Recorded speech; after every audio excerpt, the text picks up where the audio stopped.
And now we're going to really produce this really dramatic look. So we'll use a softbox for this, okay? And you can see, again, I've got them about 6 feet away from the background, so that background's going to be nice and black. I'm going to pull away our beauty dish, and I'm going to bring out the softbox. Oh, yeah. Ugh. Sorry for grunting, but that's heavy. And pull my flash out. Try not to knock anything over.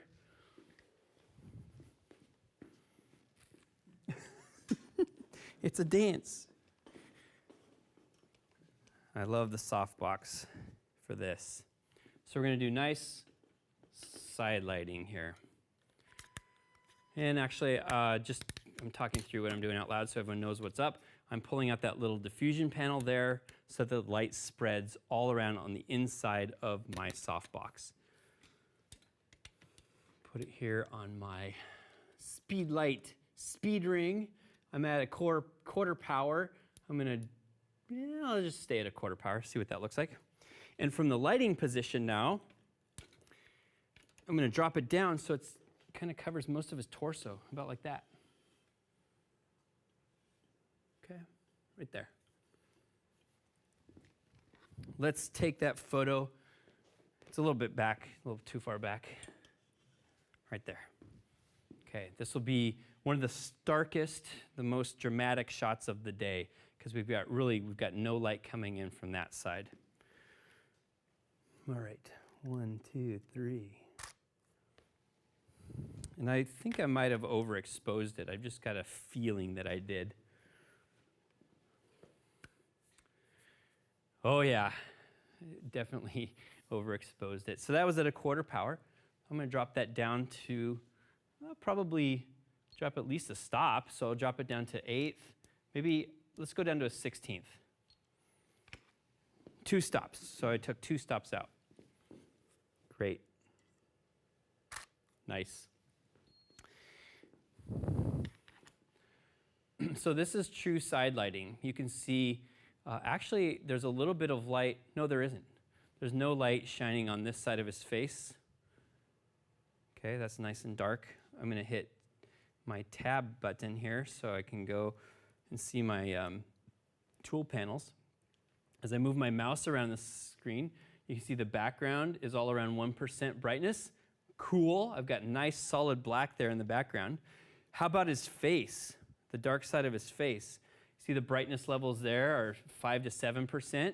So there's a little bit of texture and a little bit of detail, but it is really dark. And then this side of the face, we're in the 50% range. And for a Caucasian, typically somewhere in the 50, 60% range for luminance is about the right answer. So you asked the question earlier about how bright should the face be. For Caucasian folks, about 50 to 60%. For Latino or really tan folks, maybe around 50%. And then for darker skin, maybe around 40, 45%, somewhere in that range. So that's a good, if you're a Lightroom user, those are good marking points. Data points for you. Cool, so that looks nice and dramatic, and it's nice soft light over this side of his body. Now we need to think about, do we want to fill in any of the shadows?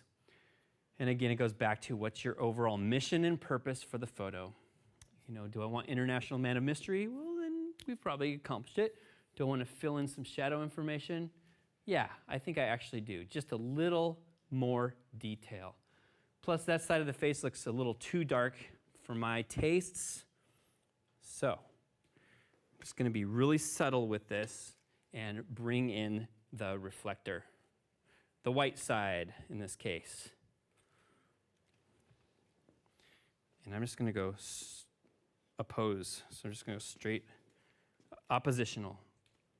True split light, just like that. All right, cool. And I'm going to mix things up a little bit. I'm going to have you move your foot forward up to here, just so we can get a little more turn on your torso. Yeah. Turn on the torso, whatever that means. All right, here we go. 1, 2, 3. Sweet. So picture number 1 with the reflector. Okay, good. I like that. It's a little bit less stark. If I want it to be even darker, I'm just doing this next step to illustrate a point. The solution, if I want it to be even darker, is to pull it farther away. So that first one was about 8 inches from his face, and now we're going to take this next one, which is about 3 feet away from his face, just so you can see the effect of that. Nice. Good job.